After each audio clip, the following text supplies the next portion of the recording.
রাশিয়ার একটি সামরিক প্রশিক্ষণ শিবিরে ভারী মেশিনগান চালাতে গিয়ে ঘটে এক ভয়াবহ দুর্ঘটনা। ভিডিওতে দেখা যায় ফায়ারিং অনুশীলনের সময় আচমকা নিয়ন্ত্রণ হারিয়ে এক সেনা সদস্য ছিটকে পড়ে যান।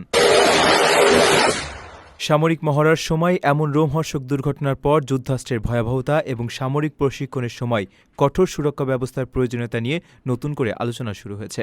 ভাইরাল ভিডিওচিত্রে দেখা যায় সামরিক যানের উপর বসানো ভারী মেশিনগান দিয়ে গুলি ছুড়ছিলেন এক রুশ সেনা সদস্য, কিন্তু ফায়ার করার পরপরই মেশিনগানের প্রচণ্ড রিকোয়েল সামলাতে ব্যর্থ হন তিনি। অস্ত্রের প্রবল ঝাঁকুনিতে মুহূর্তের মধ্যেই তিনি নিয়ন্ত্রণ হারিয়ে শূন্যে ভেসে যান এবং ছিটকে নিচে পড়েন। এ সময় মেশিনগানটিও বিপজ্জনকভাবে উপরের দিকে ঘুরে গিয়ে এলোপাথারি ফায়ার করতে থাকে। জানা যায় ব্যবহৃত অস্ত্রটি ছিল অত্যন্ত শক্তিশালী ইয়াকবি-127 মডেলের একটি মেশিনগান। এই ধরনের ভারী অস্ত্রের ক্ষেত্রে সামান্যতম অসতর্কতাও যে কতটা ভয়াবহ পরিণতির দিকে নিয়ে যেতে পারে, দৃশ্যটি তারই এক জ্বলন্ত উদাহরণ। দুর্ঘটনার পরপরই পুরো মহড়াস্থলে এক ভীতিকর ও বিশৃঙ্খল পরিস্থিতির উদ্ভব হয়। তবে স্বস্তির দিক হল এত বড় বিপর্যয়ের পরও সেখানে কোনো প্রাণহানির ঘটনা ঘটেনি।